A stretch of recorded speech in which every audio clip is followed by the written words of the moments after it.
Buku Borobudur Bukan Candi. Bagian 3. Karya Santo Saba. Dibuat sebagai wacana keilmuan berdasar telaah dan kajian akademik yang masih bersifat subjektif. Hal ini perlu diteliti kembali oleh para ahli di bidangnya. Dalam upaya mengembalikan sejarah benar Indonesia. Indonesia Arya. By Santo Saba. Exploration dan Riset. Info lengkap. WhatsApp ke +62813 2132 9787. Koran Republika, Sabtu, tanggal 18 Juni tahun 2005 menulis bahwa para peneliti AS menyatakan bahwa Atlantis Indonesia. Hingga kini cerita tentang benua yang hilang Atlantis masih terselimuti kabut misteri. Sebagian orang menganggap Atlantis cuma dongeng belaka, meski tak kurang 5.000 buku soal Atlantis telah ditulis oleh para pakar. Sebagian arkeolog Amerika Serikat AS bahkan meyakini benua Atlantis dulunya adalah sebuah pulau besar bernama Sundaland, suatu wilayah yang kini ditempati Sumatera, Jawa dan Kalimantan. Sekitar 11.600 tahun silam, benua itu tenggelam diterjang banjir besar seiring berakhirnya zaman es. Menurut Umar, salah satu pulau penting yang tersisa dari benua Atlantis, jika memang benar, adalah Pulau Natuna, Riau. Berdasarkan kajian biomolekuler, penduduk asli Natuna diketahui memiliki gen yang mirip dengan bangsa Austronesia tertua. Bangsa Austronesia diyakini memiliki tingkat kebudayaan tinggi, seperti bayangan tentang bangsa Atlantis yang disebut-sebut dalam mitos Plato. Ketika zaman es berakhir, yang ditandai tenggelamnya benua Atlantis, bangsa Austronesia menyebar ke berbagai penjuru. Mereka lalu menciptakan keragaman budaya dan bahasa pada masyarakat lokal yang disinggahinya dalam tempo cepat yakni pada 3.500 sampai 5.000 tahun lampau. Kini rumpun Austronesia menempati separuh muka bumi. Menurut penelitian Ariso Santos, para pendeta, rohaniwan, Mesir kuno ini, mewarisi informasi tentang Atlantis ini dari para leluhurnya yang berasal dari Hindustan India yang merupakan peradaban Atlantis kedua, dari peradaban bangsa Atlantis pertama di Sundaland, Lemuria, atau Nusantara. Ariso Santos juga menemukan banyak informasi-informasi yang mengarahkan kesimpulannya dari artefak-artefak dan situs bersejarah di Mesir. Ariso Santos juga menemukan bahwa cerita tentang Atlantis terkait dengan kisah para dewa, dalam mitologi Yunani dan perikehidupan manusia pertama, keluarganya dan masyarakat keturunannya.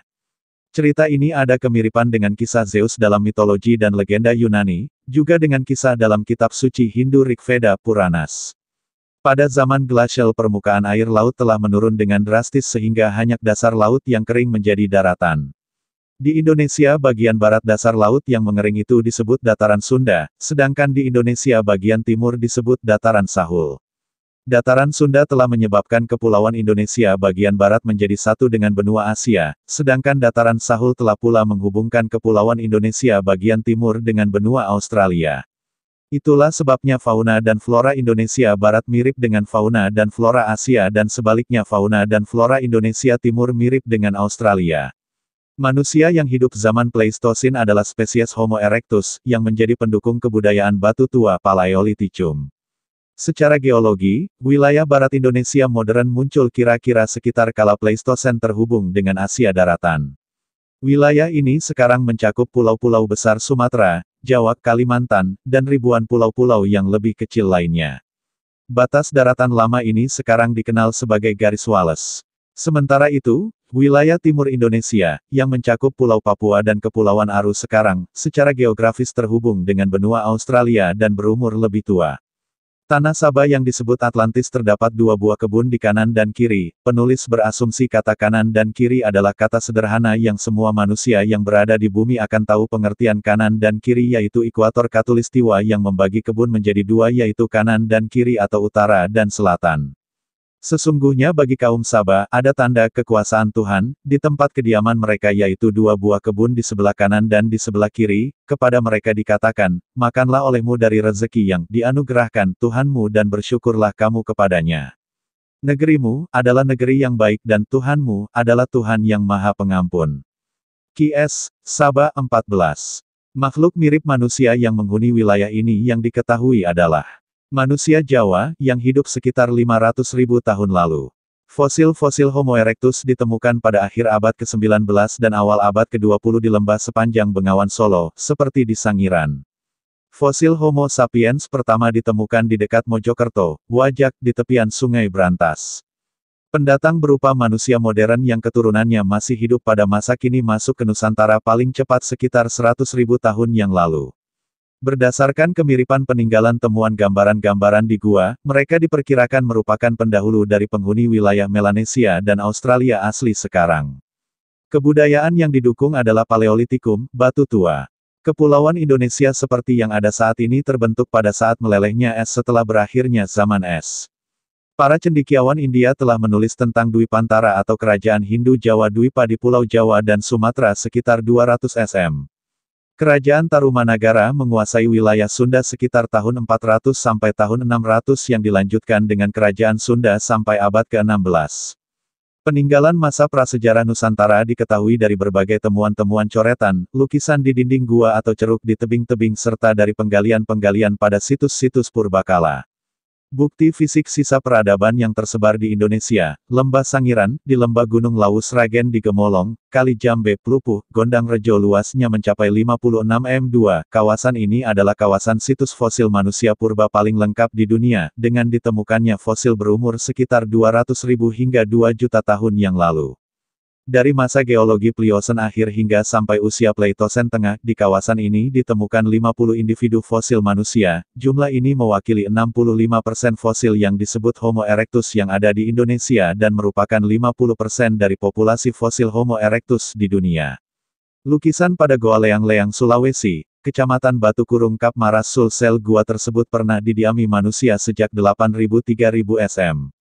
Liang Bua Flores, fosil Homo sapiens, ditemukan fosil manusia perempuan diperkirakan terpendam lebih dari 10.000 tahun, dugaan lain adalah subspesies Homo sapiens ras Australomelanesia diperkirakan hidup di zaman Pleistocene, 2.012.000 sm, juga di cekungan sawah Flores Tengah ditemukan artefak batu berusaha sekitar 1 juta tahun.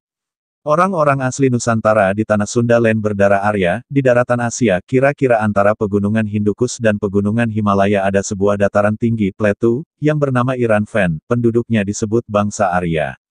Mereka menganggap bahwa tanah airnya disebut sebagai taman surga, karena kedekatannya dengan alam gaib. Namun, suatu ketika bangsa Iran-Fen akan hancur, sehingga bangsa Arya ini menyebar ke berbagai daerah. Salah satu gerombolan bangsa Arya yang dikepalai oleh warga Achaemenide menyebut dirinya sebagai bangsa Parsa dan pada akhirnya disebut bangsa Persi dan membangun kota Persipolis. Pemimpin Achaemenide bergelar Kurus, orang Yunani menyebut Cirus. Dalam perjalanan sejarahnya, mereka membantu bangsa Media yang diserang oleh bangsa Darius. Bahkan bangsa Darius dengan pimpinan Alexander Makedonia pun pada akhirnya menyerang Persia. Segerombolan suku bangsa Arya yang menuju arah selatan, sampailah di Tanah Sunda, tepatnya di Pelabuhan Ratu, sekarang. Para pendatang itu disambut dengan ramah dan terjadi akulturasi budaya di antara mereka, pendatang dan pribumi, Sunda, saling menghormati satu sama lainnya. Benarkah Parahyangan sebagai pusat dunia yang hilang, Atlantis? Salah satu ekspedisi Kon-Tiki, Dr. Heyerdahl, membuktikan dan memunculkan teorinya bahwa hal tersebut di atas merupakan hasil kebudayaan dari manusia putih berkulit merah, Sawo Matang. Walaupun teori ini banyak dibantah para ahli lainnya, namun dapat kita tarik satu asumsi bahwa manusia putih berkulit merah ini adalah manusia Atlantis yang hilang oleh daya magis. Pembuktian ekspedisi Kon-Tiki, Dr. Heyerdahl sekarang lebih terungkap itu ada benarnya. Sehingga bila melihat sejarah bahwa keturunan dari Tatar Sunda menyeberang hingga ke Polinesia itu adalah orang-orang Atlantis, yang memang karuhun kita selalu menyembunyikan dalam bentuk simbol. Untuk memudahkan menjawab pertanyaan di atas, mari kita buktikan dengan benda-benda hasil karya mereka. Salah satunya adalah Trapen Piramide, yaitu limas bertangga punden berundak. Di Jawa Barat, Tatar Sunda, limas bertangga ini dahulu berfungsi sebagai tempat peribadatan begitu pula bagi orang Pangawinan, Badui, dan bagi orang Karawang yang masih memegang teguh dalam adat Tatali Karuhun tidak boleh membangun rumah suhunan lilimasan. Proses akulturasi budaya ini dapat kita lihat dalam sistem religi yang diterapkan, pendatang mengalah dengan keadaan dan situasi serta tatanan yang ada. Batara Tunggal atau Hyang Batara sebagai pusat sesembahan orang Sunda tetap menempati tempat yang paling tinggi, sedangkan dewa-dewa yang menjadi sesembahan pendatang ditempatkan di bawahnya.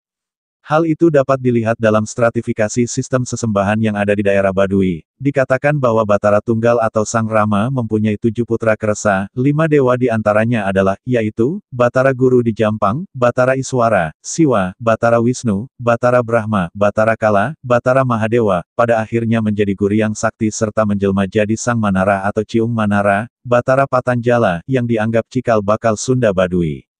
Akulturasi ini, tidak saja dalam lingkup budaya, melainkan dalam perkawinan.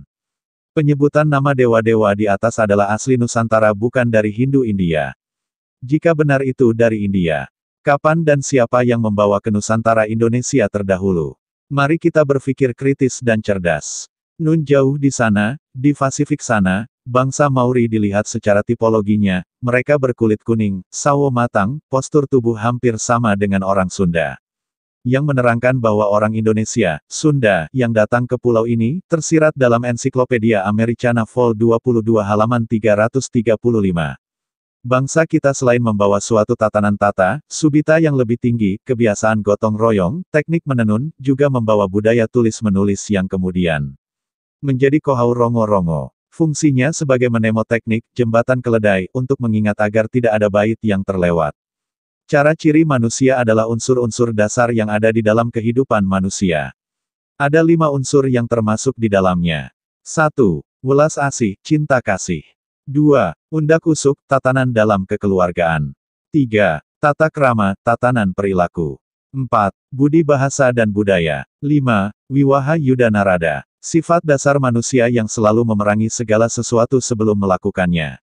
Kalau satu saja cara ciri manusia yang lain tidak sesuai dengan hal tersebut maka manusia pasti tidak akan melakukannya. Prinsip yang kedua adalah cara ciri bangsa. Secara universal, semua manusia memang mempunyai kesamaan di dalam hal cara ciri manusia. Namun, ada hal-hal tertentu yang membedakan antara manusia satu dengan yang lainnya.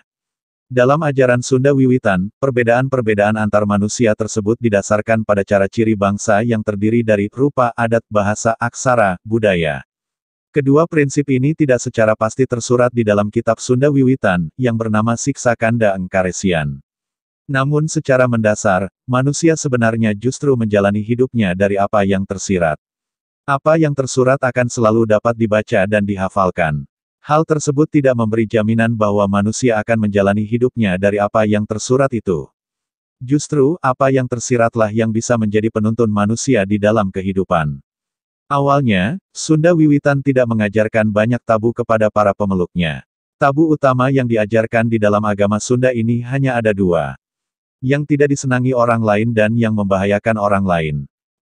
Yang bisa membahayakan diri sendiri. Akan tetapi karena perkembangannya, untuk menghormati tempat suci dan keramat kabuyutan, yang disebut Sasaka Pusaka Buana dan Sasaka Domas, serta menaati serangkaian aturan mengenai tradisi bercocok tanam dan panen, maka ajaran Sunda Wiwitan mengenal banyak larangan dan tabu. Tabu, dalam bahasa orang Kanekes disebut buyut paling banyak diamalkan oleh mereka yang tinggal di kawasan inti atau paling suci, mereka dikenal sebagai orang Baduy dalam tradisi. Dalam ajaran Sunda Wiwitan penyampaian doa dilakukan melalui nyanyian pantun dan kidung serta gerak tarian. Tradisi ini dapat dilihat dari upacara syukuran panen padi dan perayaan pergantian tahun yang berdasarkan pada penanggalan Sunda yang dikenal dengan nama perayaan Seren Tahun. Di berbagai tempat di Jawa Barat, Seren Tahun selalu berlangsung meriah dan dihadiri oleh ribuan orang. Perayaan Seren Tahun dapat ditemukan di beberapa desa seperti di Kanekes, Lebak, Banten, Ciptagelar Kasepuhan Banten Kidul, Cisolok, Sukabumi, Kampung Naga, dan Cigugur, Kuningan. Di Cigugur, Kuningan sendiri, satu daerah yang masih memegang teguh budaya Sunda, mereka yang ikut merayakan Seren Tahun ini datang dari berbagai penjuru negeri. Meskipun sudah terjadi inkulturasi dan banyak orang Sunda yang memeluk agama-agama di luar Sunda Wiwitan, paham dan adat yang telah diajarkan oleh agama ini masih tetap dijadikan penuntun di dalam kehidupan orang-orang Sunda. Secara budaya, orang Sunda belum meninggalkan agama Sunda ini. Tempat suci atau tempat pemujaan yang dianggap sakral atau keramat dalam agama Sunda Wiwitan adalah pamunjungan atau disebut kabuyutan. Pamunjungan merupakan punden berundak yang biasanya terdapat di bukit dan di pamunjungan ini biasanya terdapat menhir, arca, batu cengkuk, batu mangkok, batu pipih dan lain-lain. Pamunjungan atau kabuyutan banyak sekali di Tatar Sunda seperti Balai Pamujan Genter Bumi, Situs Cengkuk, Gunung Padang, Kabuyutan Galunggung, Situs Kawali. Di Bogor sendiri sebagai pusat negara Sunda dan Pajajaran dahulu terdapat banyak pamunjungan, beberapa di antaranya adalah Pamunjungan Rancamaya, nama dahulunya adalah Pamunjungan Sang Hyang Padungkukan yang disebut Bukit Badigul.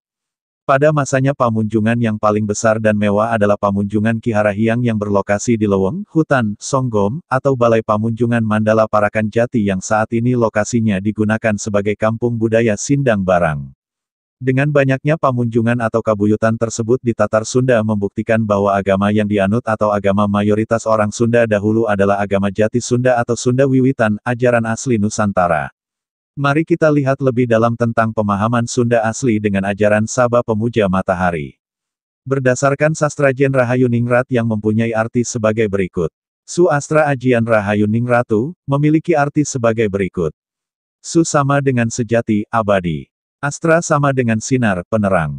Ajian sama dengan ajaran. Ra sama dengan matahari, Sunda. Hayu sama dengan selamat, baik, indah. Ning sama dengan dari. Ratu sama dengan penguasa, maharaja. Dengan demikian Sastrajen Rahayu Ningrat jika diartikan secara bebas adalah sinar sejati ajaran matahari, kebaikan dari sang ratu atau penerang yang abadi ajaran matahari, kebaikan dari sang maharaja, atau boleh jadi maksudnya ialah sinar ajaran matahari abadi atas kebaikan dari sang penguasa, ratu, maharaja Nusantara. Berdasarkan Sastrajen Rahayu Ningrat istilah Sunda dibentuk oleh 3 suku kata yaitu Sunada yang artinya adalah matahari, Su sama dengan sejati, abadi, Na sama dengan api, Da sama dengan besar, gede, luas, agung. Dalam kesatuan kalimat Sunda mengandung arti sejati api besar atau api besar yang sejati atau bisa juga berarti api agung yang abadi. Maksud dan maknanya adalah matahari atau sang surya, Panonpu, Matapu, Sang Hyang Mano.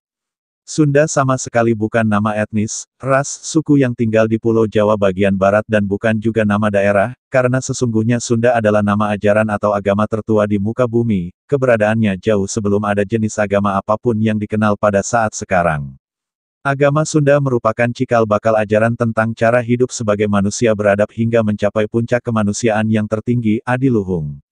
Selain itu agama Sunda juga yang mengawali lahirnya sistem pemerintahan dengan pola karatuan, kerajaan, yang pertama di dunia terkenal dengan konsep Situmang, Rasi Ratu Ramahyang, dengan perlambangan anjing, tanda kesetiaan. Ajaran agama Sunda, matahari, pada mulanya disampaikan oleh buyut dari Ratu Bilqis pada kerajaan Sabah, Sang Sri Rama Mahaguru Ratu Rasi Prabu Sindu Lahyang, Sang Hyang Tamblek Meneng, putra dari Sang Hyang Watu Gunung Ratu Agung Manikmaya yang lebih dikenal sebagai Aji Tirem, Aki Tirem, atau Aji Saka Purwawisesa. Aku mendapati dia dan kaumnya menyembah matahari, selain Allah, dan Saitan telah menjadikan mereka memandang indah perbuatan-perbuatan mereka lalu menghalangi mereka dari jalan Allah, sehingga mereka tidak dapat petunjuk. Q.S. Anmel, 1. Melihat keterangan surat Anmel di atas ada 2 poin besar yaitu penyembahan matahari dan setan. Ada beberapa candi dan mitos tentang berperannya setan dalam pembangunan candi. Sebut saja tentang Candi Prambanan yang dibuat oleh para setan dengan tokoh utama Ratu Roro Jongrang. Hal ini adalah suatu pembuktian bahwa benar peradaban Sabah adalah peradaban yang ada di tanah Jawa dimulai dari masih bersatunya daratan Sunda yang bernama Sundaland. Ajaran Sunda lebih dikenal dengan sebutan Sundayana, yana sama dengan way of life, aliran, ajaran, agama artinya adalah ajaran Sunda atau agama matahari yang dianut oleh bangsa Galuh masa kerajaan yang tumbuh setelahnya, khususnya di Jawa Barat. Sundayana disampaikan secara turun-temurun dan menyebar ke seluruh dunia melalui para guru agung, guru besar, Batara Guru, masyarakat Jawa Barat lebih mengenalnya dengan sebutan Sang Guru Hyang atau Sang Kuryang dan sebagian lagi memanggilnya dengan sebutan Guryang, yang artinya Guru Hyang juga.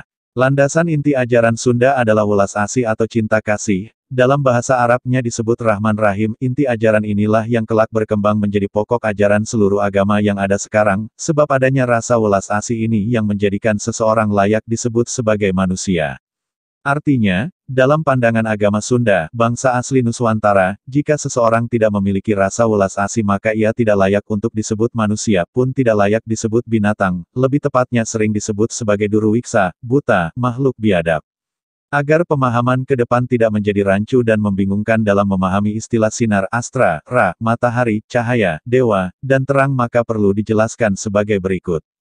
Sundayana terbagi dalam 3 bidang ajaran dalam satu kesatuan utuh yang tidak dapat dipisah kemanunggalan, yaitu 1.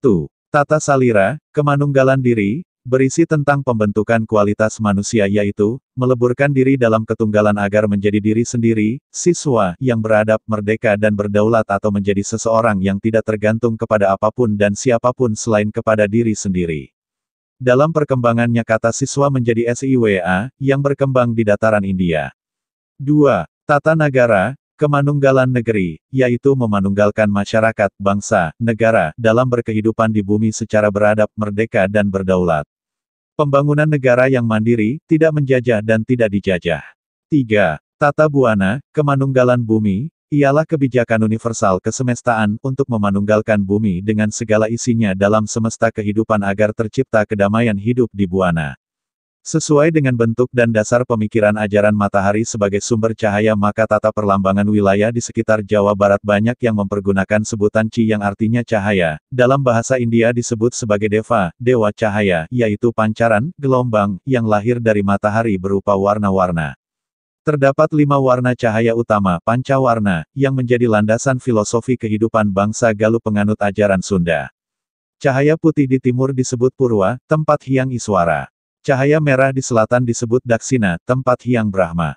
Cahaya kuning di barat disebut Pasima, tempat Hyang Mahadewa. Cahaya hitam di utara disebut Utara, tempat Hyang Wisnu. Segala warna cahaya di pusat disebut Madya, tempat Hyang Siwa. 5 kualitas cahaya tersebut sesungguhnya merupakan nilai waktu. Dalam hitungan wuku. Kelima wuku 5, tidak ada yang buruk dan semuanya baik. Namun selama ini Sang Hyang Siwa, pelebur segala cahaya, warna telah disalahartikan menjadi dewa perusak padahal arti kata pelebur itu adalah pemersatu atau yang meleburkan atau memanunggalkan.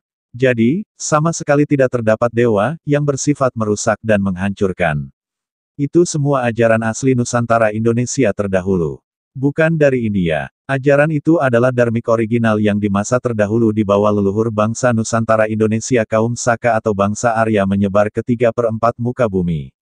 Kemudian menjadi dasar lahirnya ajaran baru yang bernama Buddha, Hindu, Jaina di India bahkan Zoroaster. Ajaran Sunda dalam silip Siloka Panah Cakra. Ajaran Sunda di dalam cerita pewayangan dilambangkan dengan jamparing panah cakra, yaitu raja segala senjata, milik Sang Hyang Wisnu yang dapat mengalahkan sifat jahat dan angkara murka, tidak ada yang dapat lolos dari bidikan jamparing panah cakra. Maksudnya adalah, jamparing sama dengan jampe kuring. Panah sama dengan mana sama dengan hati, rasa welas asih. Cakra atau cakra sama dengan titik pusaran yang bersinar, roda penggerak kehidupan, matahari. Secara simbolik Gendewa, Gondewa, merupakan bentuk bibir yang sedang tersenyum. Simbol-simbol tersebut kita bisa lihat pada arca sosok wanita yang oleh masyarakat sekitar memberi nama Roro Jonggrang. Perhatikan sosok arca wanita berdiri di atas hewan sapi, hal ini mendukung dan sebagai bukti bahwa ajaran atau arca tersebut bukan dari Hindu atau Buddha dari India. Bukankah hewan sapi dalam kepercayaan Hindu di India adalah hewan yang disucikan? Panah cakra di Jawa Barat biasa disebut sebagai jamparing asih maksudnya adalah ajian manah nu welas asih, ajian hati yang lembut penuh dengan cinta kasih. Dengan demikian maksud utama dari jamparing panah cakra atau jamparing asih itu ialah ucapan yang keluar dari hati yang welas asih dapat menggerakkan roda kehidupan yang bersinar.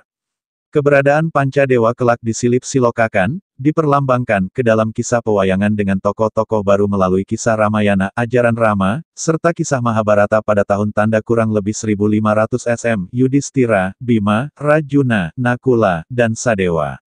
Kelima cahaya itu kelak dikenal dengan sebutan Pandawa singkatan dari Pancadewa, 5 cahaya, yang merupakan perlambangan atas sifat-sifat kesatria negara. Istilah wayang itu sendiri memiliki arti bayang-bayang, maksudnya adalah perumpamaan dari kelima cahaya tersebut di atas. Selama ini cerita wayang selalu dianggap ciptaan bangsa India, hal tersebut mungkin benar tetapi boleh jadi salah. Artinya kemungkinan terbesar adalah bangsa India telah berjasa melakukan pencatatan tentang kejadian besar yang pernah ada di bumi Nusantara melalui kisah pewayangan dalam cerita epos Ramayana dan Mahabharata. Apakah kita berlebihan, jika berasumsi bahwa agama, Sunda Wiwitan, adalah agama yang diturunkan dari peradaban nenek moyang kaum Saba, yang jelas Sunda Wiwitan, adalah ajaran matahari sebagai filsafat hidup dengan peradaban Saba dengan mataharinya juga sebagai filsafat peradabannya, atau jika kita kaitkan dengan tenggelamnya peradaban Saba atau Atlantis, kita berasumsi bahwa peradaban Sunda adalah sisa dari peradaban Saba yang tenggelam. Sisa peradaban yang tersisa di seluruh koloni di muka bumi di antaranya suku Maya Inka dan Punden berundaknya untuk ritual terhadap sang matahari. Sisa peradaban yang tersisa di Timur Tengah adalah peradaban Sumeria dengan piramidanya untuk ritual terhadap matahari. Sisa peradaban yang tersisa di tanah India adalah kerajaan-kerajaan kecil Saba yang berkembang di tanah India. Jadi asumsi penulis tentang peradaban India adalah, sebuah peradaban yang merupakan salah satu koloni dari peradaban Saba, yang hancur oleh pertempuran yang dahsyat tercatat dalam kisah Mahabharata dan Ramayana, yang di kemudian hari setelah peradaban Saba ditenggelamkan yang berpusat di Nusantara, filsafat tentang matahari dari peradaban Saba mengalami perkembangan dan tumbuh sesuai keadaan kultur lokalnya, maka lahirlah Hindu, Mahavira sebelum Buddha kemudian Buddha. Kita bisa ketahui dari cikal bakal Hindu, Hindu yaitu agama yang cikal bakal yang tidak diketahui mula dan dasarnya agama ini terbentuk, dalam literatur yang ada, asal-muasal Hindu tidak pernah diketahui, hanya disebutkan sebuah agama yang memadukan beberapa filsafat yang asalnya tidak diketahui dan sedikit terpengaruh oleh peradaban Harappa, Mohenjo-daro. Logika sederhananya adalah India dikenal sebagai bangsa Chandra Chandragupta, sedangkan Nusantara dikenal sebagai bangsa matahari, Rahyang, dalam hal ini tentu matahari lebih unggul dan lebih utama ketimbang bulan. India diterangi atau dipengaruhi oleh ajaran dan kebudayaan Nusantara. Namun demikian tidak dapat disangkal bahwa bukti, jejak peninggalan yang maha agung itu di bumi Nusantara telah banyak dilupakan, diselewengkan hingga dimusnahkan oleh bangsa Indonesia sendiri sehingga pada saat ini kita sulit untuk membuktikannya melalui kebenaran ilmiah. Banyak orang Jawa Barat mengaku dirinya sebagai orang Sunda, mereka mengagungkan Sunda sebagai genetika biologis dan budayanya yang membanggakan, bahkan secara nyata perilaku diri mereka yang lembut telah menunjukkan kesundaannya, sopan santun dan berbudi, namun unik dan anehnya mereka tidak mengakui bahwa itu semua adalah hasil didikan agama Sunda yang telah mereka warisi dari para leluhurnya secara turun-temurun, seolah telah menjadi genetika religi pada diri manusia Galuh. Masyarakat Jawa Barat menyadari bahwa perilaku lembut penuh tata krama sopan santun dan berbudi itu terjadi akibat adanya ajaran agama Sunda yang mengalir di dalam darah mereka dan bergerak tanpa disadari, refleks. Untuk mengatakan kejadian tersebut para leluhur menyebutnya sebagai nyumput buni di Nucaang. Tersembunyi di tempat yang terang, artinya adalah mentalitas, pikiran, perilaku, seni, kebudayaan, filosofi yang mereka lakukan sesungguhnya adalah hasil didikan agama Sunda. Inti pola dasar ajaran Sunda adalah berbuat baik dan benar yang dilandasi oleh kelembutan rasa welas asih. Pola dasar tersebut diterapkan melalui Tridharma tiga kebaikan, yaitu sebagai pemandu ukuran, nilai atas keagungan diri seseorang, derajat manusia diukur berdasarkan Dharma kebaikan. Dharma Bhakti, ialah seseorang yang telah menjalankan budi kebaikan terhadap diri, keluarga serta di lingkungan kecil tempat ia hidup, manusianya bergelar manusia utama. Dharma Suci, ialah seseorang yang telah menjalankan budi kebaikan terhadap bangsa dan negara, manusianya bergelar manusia unggul paripurna, menjadi idola. Dharma Agung, ialah seseorang yang telah menjalankan budi kebaikan terhadap segala peri kehidupan baik yang terlihat maupun yang tidak terlihat, yang tercium, yang tersentuh dan tidak tersentuh, segala kebaikan yang tidak terbatasi oleh ruang dan waktu, manusianya bergelar manusia adiluhung, Batara Guru. Itulah dharmik original ajaran asli Nusantara Indonesia terdahulu. Nilai-nilai yang terkandung di dalam Tridharma ini kelak menjadi pokok ajaran Budi Dharma, Buddha, yang mengutamakan budi kebaikan sebagai bukti dan bakti rasa welas asih terhadap segala kehidupan untuk mencapai kebahagiaan, atau pembebasan diri dari kesengsaraan. Ajaran ini kelak dilanjutkan dan dikembangkan oleh salah seorang tokoh Mahaguru Rasi Sakyamuni, Siddhartha Gautama, Sang Buddha, seorang putra mahkota kerajaan Kapilawastu di Nepal, India. Pembentukan Tridharma Sunda dilakukan melalui tahapan yang berbeda sesuai dengan tingkatan umurnya yaitu 1. Dharma rasa ialah mendidik diri untuk dapat memahami rasa kelembutan, di dalam segala hal, sehingga mampu menghadirkan keadaan ngarasa jeng rumasa, menyadari rasa dan memahami perasaan. Dengan demikian dalam diri seseorang kelak muncul sifat menghormati, menghargai, dan kepedulian terhadap sesama serta kemampuan merasakan yang dirasakan oleh orang lain, pihak lain, hal ini merupakan pola dasar pembentukan sifat. Welas asih dan manusianya kelak disebut dewasa. 2. Dharma Raga, adalah mendidik diri dalam bakti nyata, bukti, atau mempraktekkan sifat rasa di dalam hidup sehari-hari, bukan teori, sehingga kelak keberadaan, kehadiran diri dapat diterima dengan senang hati, bahagia oleh semua pihak dalam keadaan. Ngaraga jeung Ngawaruga, menjelma dan menghadirkan. Hal ini merupakan pola dasar pembentukan perilaku manusia yang dilandasi oleh kesadaran rasa dan pikiran. Seseorang yang telah mencapai tingkatan ini disebut dewata. 3. Dharma Raja, adalah mendidik diri untuk menghadirkan jati diri sebagai manusia welas asih yang seutuhnya dalam segala perilaku kehidupan, memberi tanpa diberi atau memberi tanpa menerima, tidak ada pamrih. Tingkatan ini merupakan pencapaian derajat manusia paling terhormat yang patut dijadikan suri teladan bagi semua pihak serta layak disebut dijadikan pemimpin.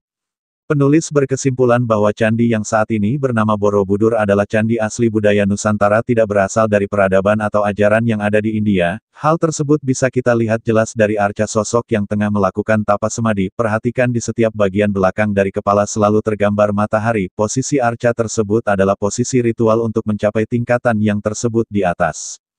Juga perhatikan dua sosok orang tua yang melayang di atas pertapa tersebut. Mengapa sosok tersebut bisa melayang? Dalam bahasan di bawah tentang Borobudur kita akan temukan nanti, siapa sosok tersebut yang bisa melayang, kaitan apa dengan Saba yang bisa memendekkan jarak dengan terbang melayang, juga tentang mukjizat yang diberikan kepada Sulaiman bisa menguasai angin. Ajaran Sunda berlandas kepada sifat bijak bajik matahari yang menerangi dan membagikan cahaya terhadap segala makhluk di penjuru bumi tanpa pilih kasih dan tanpa membeda-bedakan. Matahari telah menjadi sumber utama yang mengawali kehidupan penuh sukacita, dan tanpa matahari segalanya hanyalah kegelapan. Oleh sebab itulah para penganut ajaran Sunda berkiblat kepada matahari, Sang Hyang Tunggal, sebagai simbol ketunggalan dan kemanunggalan yang ada di langit, dan kiblat agama Sunda itu bukan diciptakan oleh manusia. Sundayana menyebar ke seluruh dunia, terutama di wilayah Asia, Eropa, Amerika dan Afrika, sedangkan di Australia tidak terlalu menampak. Oleh masyarakat Barat melalui masing-masing kecerdasan kode berbahasa mereka, ajaran matahari ini diabadikan dalam sebutan Sunday, hari matahari, berasal dari kata Sundayana, dan bangsa Indonesia lebih mengenal Sunday itu sebagai hari Minggu. Di wilayah Amerika kebudayaan suku Indian, Maya dan Aztec pun tidak terlepas dari pemujaan kepada matahari, demikian pula di wilayah Afrika dan Asia. Singkatnya hampir seluruh bangsa di dunia mengikuti ajaran leluhur asli Nusantara yang berlandaskan kepada tata perilaku berbudi dengan rasa welas asih, cinta kasih, ajaran yang berkiblat kepada kebijakan matahari. Jejak keberadaan ajaran agama Sunda yang kemudian berkembang hingga saat ini terekam dalam kebudayaan masyarakat Roma, Kerajaan Romawi, yang menetapkan tanggal 25 Desember sebagai hari matahari, Sunday, yaitu hari pemujaan kepada matahari, Sunda, dan kini masyarakat Indonesia lebih mengenalnya sebagai hari Natal. Oleh bangsa Barat, Eropa dan Amerika, istilah Sundayana dirubah menjadi Sunday, sedangkan di Nusantara dikenal dengan sebutan Surya, bangsa Arya, yang berasal dari tiga suku kata yaitu Surayana. Bangsa Nusantara memperingatinya dalam upacara Sura, Suro, yang intinya bertujuan untuk mengungkapkan rasa menerima kasih serta ungkapan rasa syukur atas kesuburan negara yang telah memberikan kehidupan dalam segala bentuk yang menghidupkan, baik berupa makanan, udara, air, api, kehangatan, tanah, dan lain sebagainya. Pengertian Surayana pada hakikat sama saja dengan Sundayana sebab mengandung maksud dan makna yang sama. Su sama dengan sejati. Ra sama dengan sinar, maha cahaya, matahari. Yana sama dengan way of life, ajaran agama. Maka arti Surayana adalah sama dengan agama matahari yang sejati dan dikemudikan hari bangsa Indonesia mengenal dan mengabadikannya dengan sebutan Sang Surya untuk mengganti istilah matahari.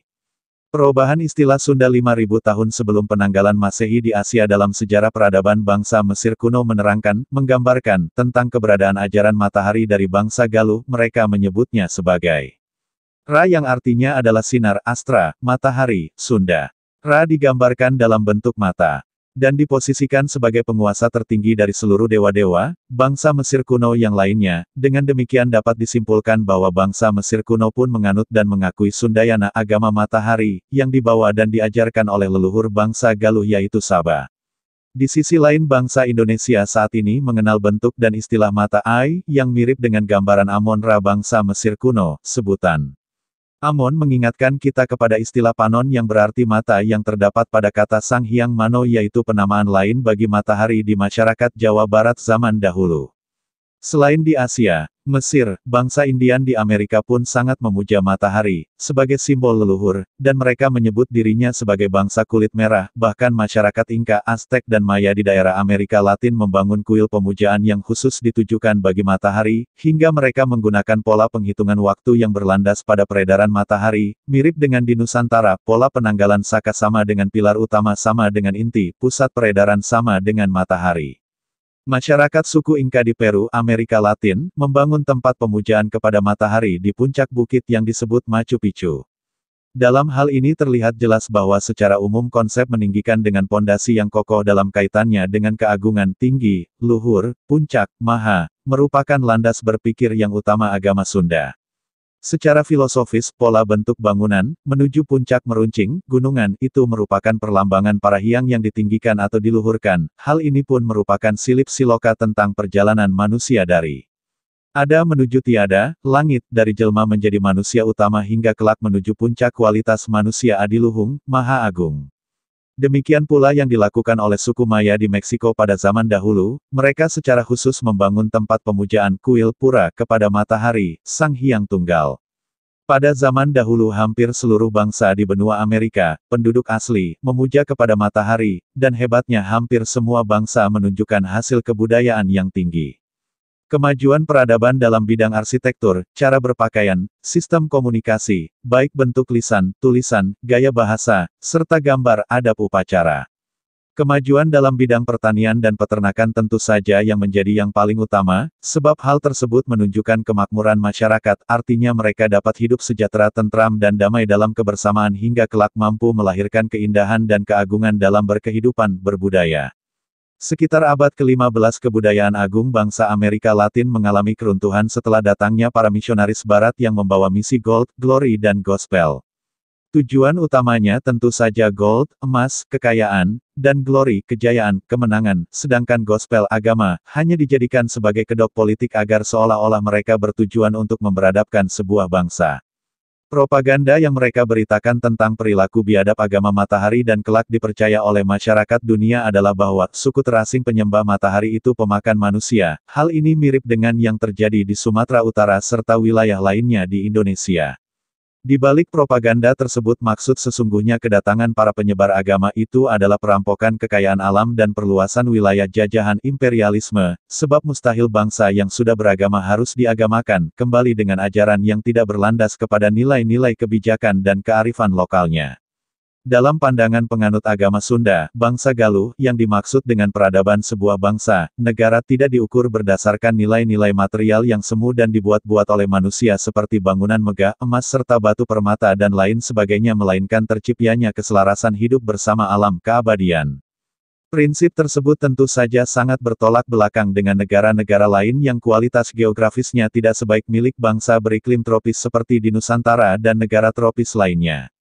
Leluhur Galuh mengajarkan tentang prinsip kejayaan dan kekayaan sebuah negara sebagai berikut. Gunung kudu pagah, leweng kudu hejo, walungan kudu herang, tanah kudu subur, maka bagja rahayu sakabeh rahayatna. Gunung harus kokoh, hutan harus hijau, sungai harus jernih, tanah harus subur, maka tentram damai sentausa semua rakyatnya. Gunung temenang dirempak, leweng temenang dirusak, gunung tidak boleh dihancurkan, hutan tidak boleh dirusak. Kuil tempat peribadatan, pemujaan matahari hampir seluruhnya dibangun berdasarkan pola bentuk gunungan dengan landasan segi empat yang memuncak menuju satu titik. Boleh jadi hal tersebut berkaitan erat dengan salah satu pokok ajaran Sunda dalam mencapai puncak kualitas bangsa, negara, seperti matahari yang bersinar terang, atau sering disebut sebagai opat kalima pancer yaitu, empat unsur inti alam api, udara, air, tanah, yang memancar menjadi gunung sebagai sumber kehidupan makhluk. Menilik bentuk-bentuk simbolik serta orientasi pemujaannya maka dapat dipastikan bahwa piramida di wilayah Mesir pun sesungguhnya merupakan kuil matahari, Sundapura. Walaupun sebagian ahli sejarah mengatakan bahwa piramid itu adalah kuburan para raja namun perlu dipahami bahwa raja-raja Mesir kuno dipercaya sebagai keturunan matahari, utusan matahari, titisan matahari ataupun putra matahari, dengan demikian mereka setara dengan putra Sunda, utusan Sang Hyang Tunggal. Untuk sementara istilah putra Sunda bagi para raja Mesir kuno dan yang lainnya tentu masih terdengar janggal dan aneh sebab selama ini sebutan Sunda selalu dianggap sebagai suku, ras maupun wilayah kecil yang ada di Pulau Jawa bagian barat saja. Istilah Sunda seolah tidak pernah terpahami oleh bangsa Indonesia pun oleh masyarakat Jawa Barat sendiri. Tidak diketahui waktunya secara tepat, Sang Narayana Galuh Hyang Agung, Galunggung, mengembangkan dan mengokohkan ajaran Sunda di Jepang. Dengan demikian Ra atau matahari begitu kental dengan kehidupan masyarakat Jepang, mereka membangun tempat pemujaan bagi matahari yang disebut sebagai kuil Nara, Nara api matahari, dan masyarakat Jepang dikenal sebagai pemuja Dewi Amaterasu Omikami yang digambarkan sebagai wanita bersinar, Astra, Aster, Astro, Astral Austra. Tidak hanya itu, penguasa tertinggi Kaisar Jepang pun dipercaya sebagai titisan matahari atau putra matahari Tenno. Dengan kata lain para Kaisar Jepang pun bisa disebut sebagai putra Sunda, anak utusan, titisan matahari, dan hingga saat ini mereka mempergunakan matahari sebagai lambang kebangsaan dan kenegaraan yang dihormati oleh masyarakat dunia. Di kemudian hari Jepang dikenal sebagai negeri matahari terbit. Hal ini disebabkan karena Jepang mengikuti jejak ajaran leluhur bangsa Nusantara, hingga pada tahun 1945 ketika pasukan Jepang masuk ke Indonesia dengan misi Cahaya Asia mereka menyebut Indonesia sebagai saudara tua untuk kedok politiknya. Secara mendasar ajaran para leluhur bangsa Galuh dapat diterima di seluruh bangsa, negara karena mengandung 3 pokok ajaran yang bersifat universal, logis dan realistis, tanpa tekanan dan paksaan yaitu pembentukan nilai-nilai pribadi manusia, seseorang, sebagai landasan pokok pembangunan kualitas keberadaban sebuah bangsa, masyarakat, yang didasari oleh nilai-nilai welas asih, cinta kasih. Pembangunan kualitas sebuah bangsa menuju kehidupan bernegara yang adil makmur sejahtera dan beradab melalui segala sumber daya bumi, alam, lingkungan, di wilayah masing-masing yang dikelola secara bijaksana sesuai dengan kebutuhan hidup sehari-hari. Pemeliharaan kualitas alam secara selaras yang kelak menjadi pokok kekayaan atau sumber daya utama bagi kehidupan yang akan datang pada sebuah bangsa, dan kelak berlangsung dari generasi ke generasi, berkelanjutan. Demikian ajaran Sunda, Sundayana, Surayana, agama matahari, menyebar ke seluruh penjuru bumi dibawa oleh para guru yang memberikan warna dalam peradaban masyarakat dunia yang diserap dan diungkapkan, diterjemahkan, melalui berbagai bentuk tanda berdasarkan pola kecerdasan masing-masing bangsanya. Ajaran Sunda menyesuaikan diri dengan letak geografis dan watak masyarakatnya secara selaras, harmonis, maka itu sebabnya bentuk bangunan suci, tempat pemujaan, tidak menunjukkan kesamaan di setiap negara, tergantung kepada potensi alamnya. Namun demikian pola dasar bangunan dan filosofinya memiliki kandungan makna yang sama, merujuk kepada bentuk gunungan. Di Indonesia sendiri simbol Ra, matahari, Sunda, sebagai penguasa tertinggi pada zaman dahulu secara nyata teraplikasikan pada berbagai sisi kehidupan dalam berbangsa dan bernegara. Hal itu diungkapkan dalam bentuk rupa, serta penamaan yang berkaitan dengan istilah Ra, matahari, sebagai sesuatu yang sifat agung maupun baik, seperti konsep wilayah disebut nagara, negara. Lambang negara disebut bendera. Maharaja Nusantara bergelar Rahyang. Keluarga kerajaan bergelar Rakyat dan Rahadian, Raden. Konsep ketatanegaraan disebut Rasi, Ratu, Rama penduduknya disebut Rahayat, rakyat. Nama wilayah disebut Dirgantara, Swargantara. Dwipantara, Nusantara, Indonesia. Kemaharajaan, Keratuan, Keraton, Nusantara yang terakhir, Majapahit kependekan dari Maharaja Purahita, tempat suci Maharaja yang makmur sejahtera, dikenal sebagai pusat pemerintahan negara yang terletak di Kadiri, Jawa Timur sekitar abad 13 masih mempergunakan bentuk lambang matahari, sedangkan dalam panji-panji kenegaraan lainnya mereka mempergunakan warna merah dan putih Purwadaksina, yang serupa dengan Pataka, bendera Indonesia saat ini. Tidak terlepas dari keberadaan ajaran Sunda, matahari, di masa lalu yang kini masih melekat di berbagai bangsa sebagai lambang kenegaraan ataupun hal-hal lainnya yang telah berubah menjadi legenda dan mitos, tampaknya bukti terkuat tentang cikal bakal awal keberadaan ajaran matahari atau agama Sunda itu masih tersisa dengan langgeng di bumi Nusantara yang kini telah beralih nama menjadi Indonesia. Sumber Indonesian Space Research. Sejarah Sunda, Sunda merupakan kebudayaan masyarakat yang tinggal di wilayah barat Pulau Jawa. Sebagai suatu suku, bangsa Sunda merupakan cikal bakal berdirinya peradaban di Nusantara, dimulai dengan berdirinya kerajaan tertua di Indonesia, yakni Kerajaan Salakanagara dan Tarumanegara sampai ke Galuh, Pakuan Pajajaran, dan Sumedang Larang. Kata Sunda artinya bagus, baik, putih, bersih, cemerlang, segala sesuatu yang mengandung unsur kebaikan. Orang Sunda diyakini memiliki etos, watak, karakter Kasundaan sebagai jalan menuju keutamaan hidup. Watak karakter Sunda yang dimaksud adalah cager, sehat, bager, baik, benar, singer, terampil, dan pintar, pandai, cerdas, yang sudah ada sejak zaman Salaka Nagara tahun 150 sampai ke Sumedang Larang abad ke-17, telah membawa kemakmuran dan kesejahteraan lebih dari 1000 tahun. Sistem kepercayaan mula-mula, kepercayaan mereka membentuk fondasi dari apa yang kini disebut sebagai agama asli orang Sunda. Meskipun tidak mungkin untuk mengetahui secara pasti seperti apa kepercayaan tersebut, tetapi petunjuk yang terbaik ditemukan dalam puisi-puisi epik kuno, Wawacan, dan di antara suku Baduy yang terpencil. Suku Baduy menyebut agama mereka sebagai Sunda Wiwitan, orang Sunda yang paling mula-mula. Bukan hanya suku Baduy yang hampir bebas sama sekali dari elemen-elemen Islam, tetapi suku Sunda juga memperlihatkan karakteristik dharmik original yang sedikit sekali. Beberapa kata dalam bahasa Sanskerta yang berhubungan dengan mitos masih tetap ada. Karya sastra Sunda yang tertua yang terkenal adalah Carita Parahyangan. Karya ini ditulis sekitar tahun 1000 dan mengagungkan Raja Jawa Sanjaya sebagai prajurit besar. Sanjaya adalah pengikut Siwaisme sehingga kita tahu bahwa ada ajaran atau pemahaman yang lain yang mendasari peradaban Sunda sebelum Hindu yang terlahir di India yaitu sebelum tahun 700. Sangat mengherankan kira-kira pada waktu ini, agama India kedua, Buddhisme, membuat penampilan pemunculan dalam waktu yang singkat.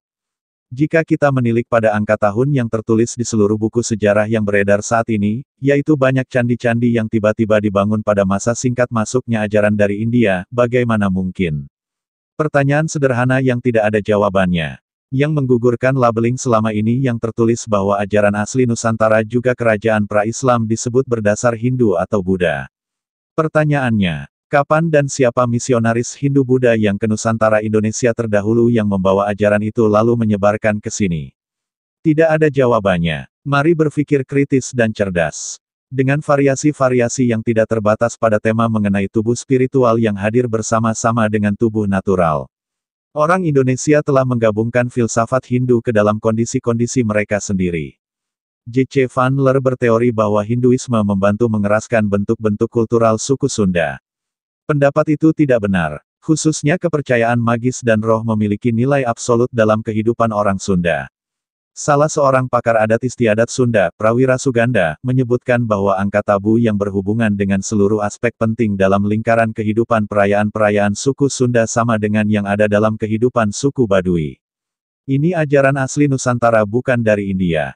Pengaruh suku Jawa terhadap kehidupan masyarakat Sunda, menurut sejarawan Bernard Flicke, Jawa Barat merupakan daerah yang terbelakang di Pulau Jawa hingga abad ke-11.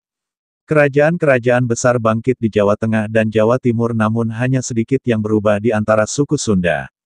Walaupun terbatas, pengaruh di antara orang-orang Sunda tidak sekuat pengaruhnya seperti di antara orang-orang Jawa. Kendatipun demikian, sebagaimana tidak berartinya Jawa Barat orang Sunda memiliki raja pada zaman Airlangga di Jawa Timur, kira-kira tahun 1020. Tetapi raja-raja Sunda semakin berada di bawah kekuasaan kerajaan-kerajaan Jawa yang besar. Kertanegara, tahun 1268–92, adalah Raja Jawa pada akhir yang dianggap periode Hindu di Indonesia. Itu anggapan filolog asing yang tidak paham benar siapa leluhur bangsa Indonesia. Setelah pemerintahan Kertanegara, Raja-Raja Majapahit memerintah hingga tahun 1478, tetapi mereka tidak penting lagi setelah tahun 1389. Namun, pengaruh Jawa ini berlangsung terus dan memperdalam pengaruh terhadap orang Sunda. Orientasi keagamaan abad ke-20, agama di antara orang Sunda adalah seperti bentuk-bentuk kultural mereka yang lain yang pada umumnya, mencerminkan agama orang Jawa. Perbedaan yang penting adalah kelekatan yang lebih kuat kepada Islam dibanding dengan apa yang dapat ditemukan di antara orang Jawa. Walaupun kelekatan ini tidak sebesar suku Madura atau Bugis, namun cukup penting untuk mendapat perhatian khusus bila kita melihat sejarah orang Sunda. Salah satu aspek yang sangat penting dalam agama-agama orang Sunda adalah dominasi kepercayaan-kepercayaan pra-Islam. Kepercayaan itu merupakan fokus utama dari mitos dan ritual dalam upacara-upacara dalam lingkaran kehidupan orang Sunda. Upacara-upacara tali paranti, tradisi-tradisi dan hukum adat, selalu diorientasikan terutama di seputar penyembahan kepada Dewi Sri, Nyi Pohaci Sang Hyang Sri. Kekuatan roh yang penting juga adalah Nyi Roro Kidul, tetapi tidak sebesar Dewi Sri, ia adalah Ratu Laut Selatan sekaligus pelindung semua nelayan. Di sepanjang pantai selatan Jawa, rakyat takut dan selalu memenuhi tuntutan Dewi ini hingga sekarang. Contoh lain adalah Siliwangi. Siliwangi adalah kuasa roh yang merupakan kekuatan dalam kehidupan orang Sunda. Ia mewakili kuasa teritorial lain dalam struktur kosmologis orang Sunda. Mantra-mantra magis, dalam penyembahan kepada ilah-ilah, sistem mantra magis juga memainkan peran utama berkaitan dengan kekuatan-kekuatan roh. Salah satu sistem tersebut adalah Ngaruat Batara Kala yang dirancang untuk memperoleh kemurahan dari Dewa Batara Kala dalam ribuan situasi pribadi. Memahami orang Sunda pada zaman ini merupakan tantangan yang besar bagi sejarawan, antropolog, dan sarjana-sarjana agama. Bahkan sarjana-sarjana Sunda yang terkemuka segan untuk mencoba melukiskan karakter dan kontribusi rakyat Sunda. Agaknya, melalui berbagai cara masyarakat Sunda telah terserap ke dalam budaya Indonesia sejak 50 tahun yang lalu. Nilai-nilai budaya kebudayaan Sunda memiliki ciri khas tertentu yang membedakannya dari kebudayaan-kebudayaan lain. Secara umum masyarakat Jawa Barat atau Tatar Sunda, dikenal sebagai masyarakat yang lembut, religius, dan sangat spiritual. Kecenderungan ini tampak sebagaimana dalam pameo Sili Asih, Sili Asa dan Sili Asuh, saling mengasihi, mengutamakan sifat welas asih, saling menyempurnakan atau memperbaiki diri, melalui pendidikan dan berbagi ilmu, dan saling melindungi, saling menjaga keselamatan. Selain itu Sunda juga memiliki sejumlah nilai-nilai lain seperti kesopanan, rendah hati terhadap sesama, hormat kepada yang lebih tua, dan menyayangi kepada yang lebih kecil. Pada kebudayaan Sunda keseimbangan magis dipertahankan dengan cara melakukan upacara-upacara adat sedangkan keseimbangan sosial masyarakat Sunda melakukan gotong royong untuk mempertahankannya. Pertanyaan sederhana yang tidak ada jawabannya. Yang menggugurkan labeling selama ini yang tertulis bahwa ajaran asli Nusantara juga kerajaan pra-Islam disebut berdasar Hindu atau Buddha. Pertanyaannya, kapan dan siapa misionaris Hindu-Buddha yang ke Nusantara Indonesia terdahulu yang membawa ajaran itu lalu menyebarkan ke sini? Tidak ada jawabannya. Mari berpikir kritis dan cerdas. Buku Borobudur Bukan Candi. Bagian 3 lanjut ke bagian 4. Karya Santo Saba. Dibuat sebagai wacana keilmuan berdasar telaah dan kajian akademik yang masih bersifat subjektif. Hal ini perlu diteliti kembali oleh para ahli di bidangnya. Dalam upaya mengembalikan sejarah benar Indonesia. Indonesia Arya, by Santo Saba, Exploration dan Riset. Info lengkap, WhatsApp ke +62813 2132 9787.